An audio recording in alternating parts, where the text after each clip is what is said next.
ይህን ቆብ ፀሐይ እንዳይመታ አይደለም የለበስኩት። ክርስቶስ በድንግልና ኖረና ምን አደረገ? የሾህ አክሊል አደረገ። መነኮሳት በድንግልና ይኖርና የሾህ አክሊሉ ምሳሌ የሚሆን ቆብ ያደርጋሉ። ይሄ ቀሚሱ ክርስቶስ በዕለተ ዓርብ የለበሰውን ቀሚስ ነው የሚያመለክተው። ቢቻለኝስ ክርስቶስን በሞቱም ልመስለው እወዳለሁ ብሎ ቅዱስ ጳውሎስ እንደተናገረ የቤተ ክርስቲያን ጉዳይ የሚገደው ከቶ ማንም የለም። ሁሉ በየደረጃው ሰክሮ ነው ያለ። አሁን እረፍት ውስጥ ነው። በየመስኩ ሁሉም ሰው እንቅልፍ ውስጥ ነው ያለው። የነገ ክርስትናም የለም። የዛሬ ክርስትና ነው ያለው። የመዳን ቀን ዛሬ ነው። ከዛሬም መቼ ነው? አሁን ነው። አንብባችሁ ድረሱበት በደንብ አድርጋችሁ። ሰው እነዚህን ከጠበቀ ህሊናው ሊረክስ አይችልም። የሚያየውና የሚሰማው ነገር የሚያረክሰው። እኔ እኮ መጸለይ ይፈልጋለሁ፣ በእውነት በጣም ነው የምፈልገው፣ ግን አልችልም። ሳምንት እንደጸለይኩ በቃ ያቋርጠኛል የሆነ ነገር፣ እኔ አላውቅም። እኔ እኮ መጾም በጣም ነው የምፈልገው ይላል ብላችሁ አታው። አንዳንድ ጊዜ ሰይጣን ከኃጢአት ወደ ኃጢአት የሚመራ ምን እያለ ይመስላችኋል? የዛሬን ላድርግና ድግም አይደግመኝም። ከዛ ደግሞ ያ ደግሞ ምን ያደርጋል? ትዝታ ይጥልብሃል። ሪኮሊንግ ይጥልና ደግሞ መልሶ የዛሬን ላድርግና አይደግመኝም። ኃጢአት መልስ ሆኖ አያውቅም የሚባለው ለዚህ። ብቸኝነታችሁን በክርስቶስ አጽናኑት እንጂ በኃጢአት አታጽናኑት። በርኩሰት የሚጽናና ኃጢአት የሚያዳክም መጽናኛ ነው። ክርስቲያን ማለት እግዚአብሔር ሁኔታዎችን እንዲለውጥለት የሚፈልግ ሳይሆን ሁኔታዎችን ወደ ራሱ እያመጣ የሚኖር ማለት ነው።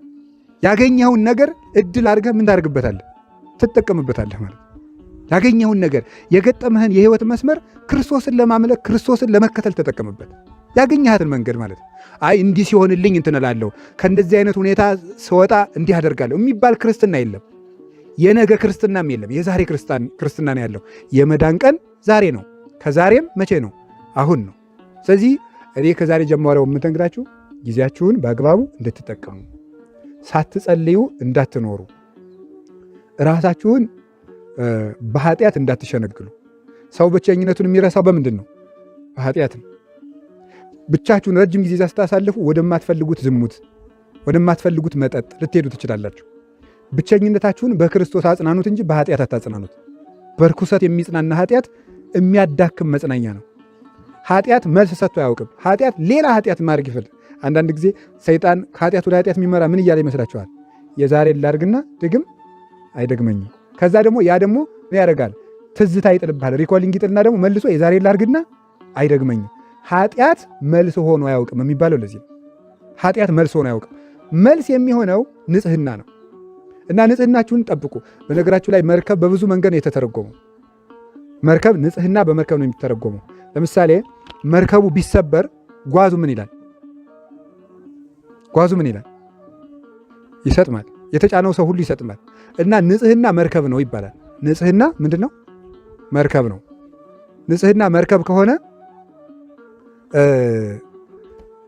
መርከብ ከሆነ ሰዎቹ ደግሞ ጓዙን ደግሞ እንደ ሌሎች እቅዶች ውሰዱት።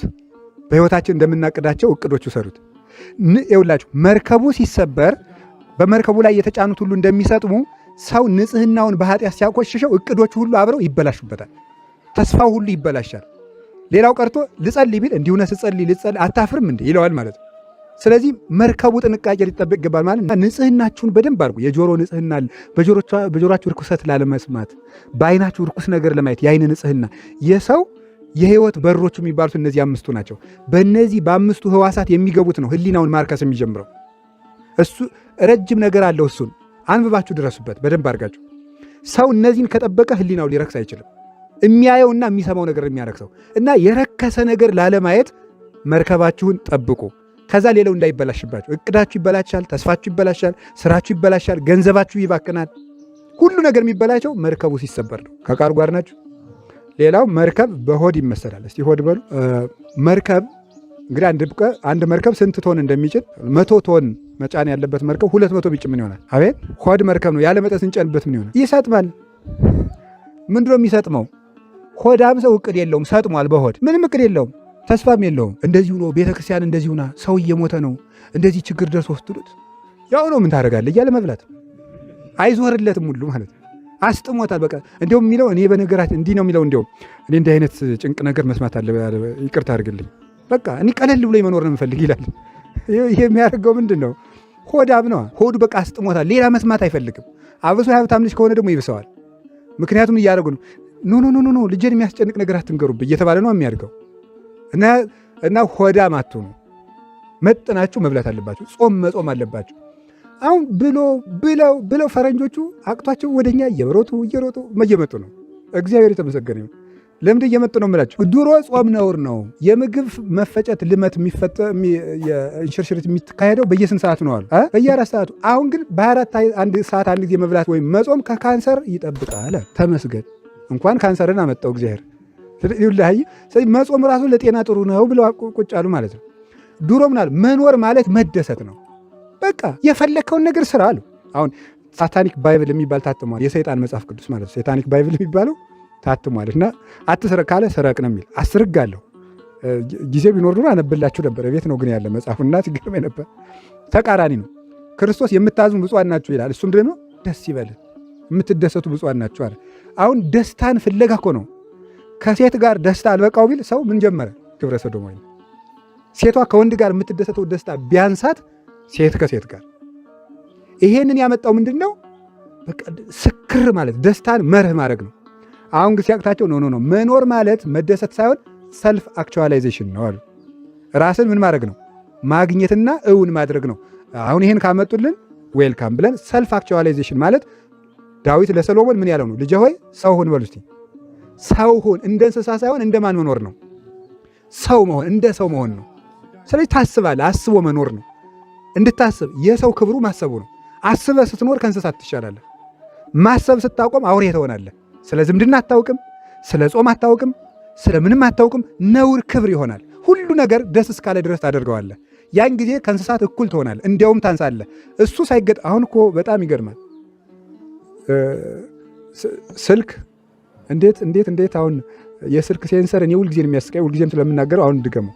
ስልክ በጣም ነው ሰውን የሚሳደበው። መሰልጠን ማለት ምን ማለት ነው? ስልጣኔ ማለት መሰልጠን ማለት ቃሉ መሰልጠን የሚለው ግዕዝ ነው። ቃሉ መሰልጠን የሚለው የግዕዝ ቃል ነው እና መሰልጠን ማለት መቻል ማለት ነው። እስኪ መቻል በሉ።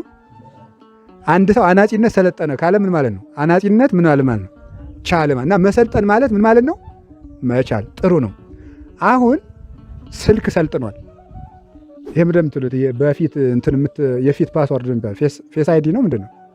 እንደዚህ ታሳየዋለህ። አሁን እኔ ሌላ ሰው መጥቶ ኖ ይላል። ሰልጥኗል ማለት ነው።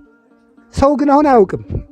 የሚረባውን አያውቅ፣ የሚጎዳውን አያውቅ፣ የሚያገባትን አያውቃት፣ የምታገባውን አታውቅ። ስልክ ሰልጥኗል። ግርም ነው የሚያደርገኝ ሳይንስ እያደረገ። አሁን ሰው ቢሰርቁት አያውቅ፣ የሚሰርቁትን አያውቅ፣ የሚያጠፉትን አያውቅ፣ የሚያለሙትን አያውቅ።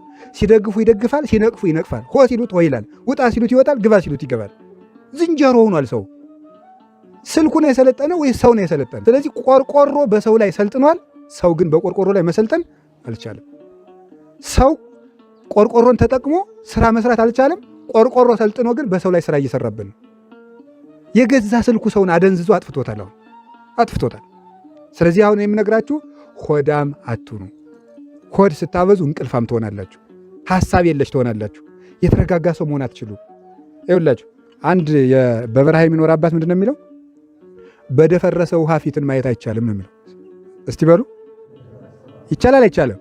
ሆድ አይምሮን ያደፈርሳል ነው የሚለው። አይምሮን ያደፈርሳል። ረጅም ጊዜ ስትበላ አጥርተ ማየት አትችልም። የራስህን ስህተቶች ማስታወስ አትችልም። ትናንትን መገምገም አትችልም። ለነገ ማቀድ አትችልም። አሁን ምን ውስጥ እንዳለ ማወቅ አትችልም። ያደነዝዝሃል፣ አይምሮን ያደፈርሰዋል። እና አትስከሩ፣ አትጠጡ ፈጽሙ። ምን ያደርግላችኋል? መጥናችሁ ኑሩ። እንቅልፍ አትበሉ። እንቅልፍ የሚያበዛ ሰው የጤነኛ ሰው እንቅልፉ ስንት ነው? 4 ሰዓት ነው። 8 ሰዓት የሚባል የለም። ፈረንጆቹ ሞኝ ናቸው። ጌታ 8 ሰዓት የሚተኙ እንዳይመስል። አሁን የገሊት ልጅ ውጭ ሀገር ዕዳ ሲባል ሰምታችሁ ታውቃላችሁ? ከዚህ መጥተው እዚያ በኋላ ጥሩ ቀሚስ ለብሰው ጥሩ ፖርሳ ይዘው መጥተው በከተማው እንዴ እያሉ ሲያወሩ ሲዝናኑ ከርሞ ይመጡ ይመስላችኋል? ምሽት 12 ሰዓት እስከ ጠዋቱ 12 ሰዓት ይሰራሉ። ቁመው ማለት ነው። 12 ሰዓት ሰው እንዲህ እንደቆመ ይሰራል። 12 ሰዓት ታክሲ ይሰራሉ። ንድድ እያደረጓቸው ሞተር እየጋለ ማለት ነው። 12 ሰዓት ይሰራሉ። ለእኛ ነው ይሄ ንድፈ ሐሳቡ ለእኛ ነው የሚነገረን። ለእነሱ ስራው ነው የሚነገር። ገንዘቡን ለእነሱ ኃጢአቱን ለእኛ ነው የሚሰጡን ፈረንጆቹ። ምን በወጣችሁ ነው? እንትና ሊያገባህ ነው። ምን አገባህ አንተ? እኮ አላገባህም። የምታገባበት አንድ ጎጆ አልቀለስክም። 5 ብር የለህም። እንትና የሚባለው ተጫዋች ሊያገባ ነው። ምን ጨነቀህ? እንትና የሚባለው ዘፋኝ ሊያገባ ነው። እንደዚህ ያለ ነገር መቅረት አለበት። በትክክል መኖር መጀመር አለባችሁ። ከዚህ ተነሱ በሉ እስኪ። ከምን? ከሆዳምነት በሉ። ከወሬ ደግሞ አንድ ልንገራችሁ እስኪ። አሁን ኢትዮጵያ የምትስተካከለው እንደዚህ ስትሆን ነው። አዎ ችግሩ የእንትና ነው። አዎ ችግሩ የምክትሉ ነው። አይ እንትን እየሰሟችኋል ወይ ነው እነዚህ ሰዎች እንዲህ አይሰሙም። እኔ እውነቴን ነው። አሁን መቶ ሰው እንዲህ ነው ፖለቲካው እንዴት ያዩታል ኢትዮጵያ? እኔ ምንም አላይም። እኔ የማየው አሁን ማስተማር ነው፣ ድርሻዬ ማስተማር ነው። ምን ማለት እንደሆነ ግን ገብቷቸዋል። የራስህን ስራ ለማይሰማ ሰው አትናገር። አይሰሙህም። ጊዜንም ያበቃ። ዝም ብላችሁ አታውሩ፣ ስራችሁን ስሩ። ዝም ብላችሁ ሰምታችኋል። የማትጠቀሙበትን ጩኸት አትጩሁ። ለውጥ የማታመጡበትን ንግግር አትናገሩ። ሰው አይሰማችሁም። ስራችሁን ስሩ። ዝም ብላችሁ ትምህርታችሁ የምትማር ከሆነ ተማር፣ እየነገር ከሆነ ነግር። ዝም ብለህ ስራህን ስራ። ለውጥ የምታመጡበት ነገር ላይ ብትከራከሩት ነው። ያን ለባለ ድርሻ መተው አላችሁ። ስለዚህ ከምን ነው ነፃ የምንወጣው? በሉ ንገሩ እንጂ ወሬ። ቲክቶክ ታውቃላችሁ አይደል? ቲክቶክ ለምንድን ነው የተፈጠረ? ሰው ሁሉ የወሬ ሱሱን እንዲወጣ ነው። ሰው ወሬያም ስለሆነ ያወራል። ቲክ ሚንስ ቆርጠ መውሰድ ነው አይደል? በቃ ዝም ብለህ የመጣልን ቲክ ታረጋለህ፣ ቶክ ታረጋለህ፣ ታወራለህ። ቲክቶክ እና እንደዚህ የሚያስወሩን ለምን? ሰው ወሬኛ እንደሆነ ነው። ምን ያህል ሰውን ማደንዘዝ ይፈልጋል። እንዳናስብ እኮ ነው የሚያደርጉን። ይገባቸዋል። ግን ፈረንጆች የሚሰሩት ስራ አይማምላክን ቀልድ እየነገርኳቸው አይደለም። ፈረንጆቹ የሚፈልጉት እንዳናስብ ነው። እዚህ ምን ያደርገዋል? አየህ ትግሬ ስለሆንክ ነው እንዲያደርጉ ይላል። አየህ አማራ ስለሆንክ ነው እንዲያደርጉ፣ እንትን ኦሮሞ ስለሆንክ ነው እንዲሆን የቤት ስራ ይሰጡናል። እነሱ በዚህ ስንባላላቸው የለም እነዚህ ሰዎች እኮ የቤት ስራ እየሰጡ ኢትዮጵያን ሊያፈርሷት ነው፣ እኛ አንድ መሆን አለብን ብለን እንዳናስብ ደግሞ ምን ያደርገዋል? በቲክቶክ ያደነዝዛል። ችግሩን ለመርሳት እዚያ ውስጥ ገብተህ ትደነዝዛለህ። መፍትሄ ማሰብ አትችልም። ስለዚህ ከእንደዚህ ያለ ወሬኛነት ውጡ። ወሬ ይዛችሁም አታነፍሱ። የወሬ ደጋፊም አትሆኑ፣ የወሬ አርበኛም አትሆኑ፣ የወሬ ክርስቲያንም አትሆኑ። ታውት ስለ ድንግል ማርያም ስለ ቅዱሳን ስለምናን የሚያወራውን ጴንጤውን ታውት ይለፍልፍ። አንተ መጽሐፍ ቅዱስን ተማር፣ እግዚአብሔርን አምልክ፣ ተከተል። በነገራችን ላይ ሞኝ ሰው ጅል ሰው ስራ ሰርቶ መክበር ሲያቅተው ምን ያደርጋል? የሰሩ ሰዎችን በመንቀፍ ክብር ያገኛል ማለት። ሰርቶ መክበር አይችልም፣ ግን የሰሩትን ይነቅፋል። ይህ እኮ ራሱ ሳይኮሎጂ ነው፣ የተንኮል ሳይኮሎጂ ማለት ነው። ታዋቂ ሰው መሆን ካቃተው ታዋቂ ሰው ይሳደባል። ከዛ እሱ ምን ይሆናል? ቆይ እስኪ ምን ብሎ ነው የሰደበው እያለ ሰው ሲያይለ ታዋቂ ሆነ ማለት። ድንግል ማርያምን ክሊክ ሲያደርግ ኦርቶዶክሱ በደንብ አክቲቭ እንደሆነ ስለሚያውቅ ማርያም እንዲህ ናት ሲል ግር ሊና የኛ ሰው ሄደ። አንተ ውሻ ማርያም ታማልዳለች እንዲህ ባል መልስ የለም፣ በስድብ መልስ የለም። መጽሐፍ ቅዱስ ትምህርት እና በደንብ ከዛ ምን እንደሚያደርጉት መሰላችሁ? ዶክትሪን አቅደው እያስተማሩ እንዳይመስላችሁ። የነገረ ድነትን ለማስተማር አይደለም፣ ሰውን እየበጠበጡ መቆየት ነው። እንዳያድግ በትምህርተ መለኮት እንዳያድግ ይወሰል። ለ6 ወር ተክለ ሃይማኖትን ይሳደብና በተክለ ሃይማኖት ወር ትንጫጫለህ። ጠፍቶ እሱ የራሱን ስራ ይሰራል። 6 ወር ሲሞላ ይመጣና ክርስቶስ ሰምራን ይሳደባል። ክርስቶስ ሰምራ ታማልዳለች ትንጫጫለህ። ይሄድና ደግሞ የራሱን ስራ ይሰራል። በወሩ ይመጣና ታመረ ማርያም ይሰድብልሃል፣ ትንጫጫለህ፣ ሌላ ስራ ይሰራል። አያችሁ፣ የቤት ስራ መስጠት ማለት ፖለቲካ ነው የተያዘው። የእግዚአብሔር ሰው ሆይ በሉ። አንተ ግን ዝም ብለህ ስራህን ስራ። ማነው እንደዚህ ያለ? ቅዱስ ጳውሎስ ለጢሞቴዎስ ሲነግረው ማለት የእግዚአብሔር ሰው ሆይ አንተ ዝም ብለህ ስራህን ስራ። አንተ ራስህ የቤት ስራ ስጥ እንጂ የቤት ስራ አትቀበል። ሰዎች እንዲድኑ የክርስቶስን ወንጌል ወደ እነሱ ማድረስ እንጂ እነሱ በሚያደርጉት የነገር መቦጫጨቅ ውስጥ መግባት አያስፈልግም። ለራሳቸው መተው ነው። የተረዳው ቀን እግዚአብሔር ልቡን የከፈተለት ቀን ይመጣል። እልክም አለማሳዝ። ምክንያቱም እዚያም ውስጥ የሚድን ሰው ሊኖር ስለሚችል ተነሱ ከዚህ እንሂድ በሉ እንጂ ከምንድን ከወሬ ሌላ ቅድም ከምን አልካ? ከእንቅልፍ በሉ። እንቅልፋችሁ መጠን ይኖረው። ሌላ እስከምንድን ሌላ እስከምን? ከጊዜ ማባከን በሉ።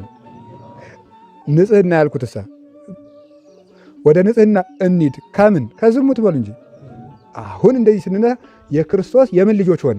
የትንሣኤው ልጆች ሆን ማለት የትንሣኤ ከኃጢአት በንስሐ መነሳት፣ ከተስፋ መቁረጥ መነሳት ምን ለሥራ መቁረጥ። አሁን የኛ ሰው ምን ይመስላል መሰላችሁ? እንዲህ ይላል፣ እኔ እኮ መጸለይ ይፈልጋለሁ፣ በእውነት በጣም ነው የምፈልገው፣ ግን አልችልም ይላል።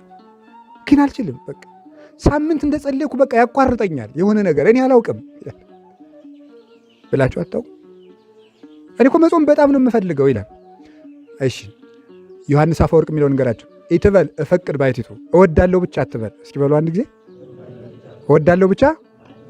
እሺ አሁን አንድ ጊዜ ምሳ እወዳለሁ በሉ። ጠገባችሁ?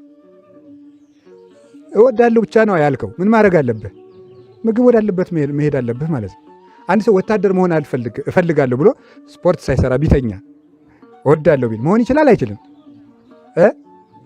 እኔ ሹፌር መሆን እፈልጋለሁ እና መንጃ ፈቃድ ተለማመድ። ኖ ሹፌር አይሆንም የሰውዬ። እኔ ምርት እፈልጋለሁ እና ቆፍር። አይ ብርድ ይመታኛል። እንዲህ የምንፈልገው ኖሮ ለምንፈልገው ነገር ደግሞ ዋጋ መክፈል የማንችል ሆነን ዋጋ ማምጣት አንችልም። አንድን ነገር ለፈለጋችሁት ነገር ዋጋ እንደምትከፍሉ እርግጠኞቹ ነው። ዋጋ የከፈልንለት ነገር ነው ክርስትና ማለት። ክርስትና ማለት ክርስቶስ የሚወደውን ነገር መርጠህ መስራት እና ለዚያ ደግሞ ዋጋ መክፈል ነው። የምንከፍለው ነገር ደግሞ ምንድን ነው? ፍላጎት ነው። ስለዚህ ዋጋ መክፈል አለብን። እወዳለሁ ብቻ አትበል። ስለዚህ ፈንቅለህ የያዘህን ነገር ቆርጠህ ውጣ ለማለት ነው። ከዚህ እንሂድ። ከተስፋ መቁረጥ ውጡ፣ ከውድቀት ውጡ፣ ከአለማወቅ እንደ ቅድም ረስታችሁብኝ ነው እንዴ? ከድንቁርና ውጡ አላልኳችሁ? እሺ ሙዚቃን የሙዚቃ መሳሪያዎችን በደንብ አድርጎ የፈለሰፈው ሰው ማን የሚባለው? ቤትሆቨን ነው? ሞዛርት ነው? ሞዛርት። በጣም ጎበዞች። እስቲ ሞዛርትን የምታውቁት አውጡ። ሞዛርትን የምታውቁት ነው ያልኩት። በቃ በአካል አላልኩም፣ በታሪክ አውጡ። አትፍሩ፣ ምንም ነገር የለም። አውጡት ሞዛርትን የምታውቁት። በቃ እሺ፣ ባታወጡም ሁላችሁም እሺ። 8ኛውን የድጓ መምህር የሚያውቅ ከቅዱስ ያሬድ ጀምሮ እሺ፣ የማያውቅ እያልል ይኸው ከዚህ ተነሱ በሉ። ከዚህ መነሳት አለባችሁ። የማይጠቅማችሁን ታሪክ እየሸመደዳችሁ የኢትዮጵያን ታሪክ አታውቁም፣ የቤተክርስቲያን ታሪክ አታውቁም። 8ኛው የድጓ መምህር ማን ይባላል? አባ ጊዮርጊስ ዘጋስጫ ይባላል። እሺ ዓለምን የዞረው ሰውዬ ማን የሚባለው? በሉ ንገሩ እንጂ እስቲ የሚያውቀው ማጅላን። እሺ በ425 ዓመተ ምህረት በዓለም አቀፍ የቤተ ክርስቲያን ጉባኤ ንስጥሮስን ተከራክሮ የረታው የቤተ ክርስቲያን ሊቅ ማን ይባላል? እሺ የምታውቁት እጃችሁን አውጡ። ቅዱስ ቄርሎስ ነው። ቅዱስ ቄርሎስ ነው። እሺ ከቃሉ ጋር ናቸው። እግዚአብሔር ከሁላችን ጋር ይሁን። ቅዱስ አትናቴዎስ 325 ዓመተ ምህረት አርዮስን ተከራክሮ የረታው ነው። ሸውጃችሁ ነው እኮ። ከቃሉ ጋር ናችሁ። ስለዚህ አሁን የምነግራችሁ ታሪክ ማወቅ አለበት። ከዚህ እንሂድ በሉ ተነሱ በሉ። እሺ ከዚህ እንሂድ። ከምን? ከድንቁርና፣ ታሪክ ካለማወቅ፣ ስርዓት ካለማወቅ፣ ሀገርን ካለማወቅ፣ በቃ አጠቃላይ ክርስትናን ካለማወቅ፣ ለምን እንደተፈጠርን ካለማወቅ ተነሱ በሉ። ስለዚህ የክርስቶስ ትንሣኤ ከቂም የምንነሳበት፣ ከተንኮል የምንነሳበት፣ ከዚህ ሁሉ ተነስተን እሱን የምንመስልበት ነው። አብረነው እንሞታለን፣ አብረነው እንነሳለን። አብረነው በጥምቀት ከእሱ ጋር እንቀበራለን፣ በትንሣኤው አብረነው እንነሳለን። በጥምቀት ከእሱ ጋር ተቀብረናልና ብሎ ቅዱስ ጳውሎስ ሮሜ 6 ላይ እንደነገረን ስንጠመቅ አብረን እንቀበራለን ነው። መከራ መከራችን ነው። ከውሃው ስንወጣ ደግሞ አብረን እንነሳለን ነው። ትንሣኤ ትንሣያችን ነው። ከዚህ በኋላ በሉ ደግሞ ከውድቀቴ እሱን ተከትዬ እነሳለሁ በሉ። እግዚአብሔር ሁላችንንም ያንሳል። አውርድ በሉ። ስለዚህ ከዛሬ ጀምሮ ዛሬ ማታ እንድታቅዱ እፈልጋለሁ። ለጸሎት ትነሳላችሁ፣ ለጾም ትነሳላችሁ፣ ለማንበብ ትነሳላችሁ፣ ለመማር ትነሳላችሁ፣ ቤተ ክርስቲያን ለመሄድ ትነሳላችሁ፣ ለማወቅ ትነሳላችሁ፣ ለመስራት ትነሳላችሁ። ገንዘብ ለማጠራቀም ቢሆን መነሳት አለባችሁ። ስራ መስራት አለብን። በዚህ ዓለም በጣም ብዙ ኃይሎች አሉ። አንዱ የገንዘብ ኃይል ነው። ገንዘብ መውደድ የኃጢአት ሁሉ ስር ነው። ሳትይዘው ስቀር ደግሞ ባሪያ ያደርግሃል። መስራት የምትችለውን እንዳሰራ ያደርግሃል። እውነት ነው። እንዳንራመድ ያደርገናል። ቤተ ክርስቲያንን ቅፍድድ አድርጎ ይይዛታል። ስለዚህ ሰርታችሁ ገንዘብ ሊኖራችሁ ይገባል። ገንዘብ መውደድና ገንዘብ ሰርቶ ማግኘት ልዩነት አለው። ሌብነትን እናጠፋዋለን ስንሰራ። ስለዚህ ለስራ መትከታል። ሊሰራ የማይወድ ምን አይበል ነው ያለ ቅዱስ ጳውሎስ? አይብላ። የማይሰራ አይብላ ነው አይደል ያለው? አላለም። ምን ያህል እንደምትሰሙኝ እኮ ለማረጋገጥ ነው። የማይሰራ አይብላ አላለም። ምንድን ነው ያለው? ለምሳሌ ሕፃናት ይሰራሉ እንዴ? አያችሁ እንዴት መጽሐፍ ቅዱስ ጠንቅቆ እንደሆነ።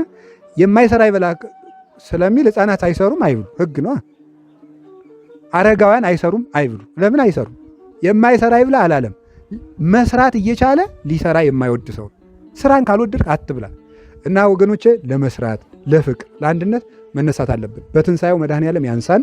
ዲያቆኑ ስናስቀድስ ምንድን ነው የሚለን? የተቀመጣችሁ አቤት።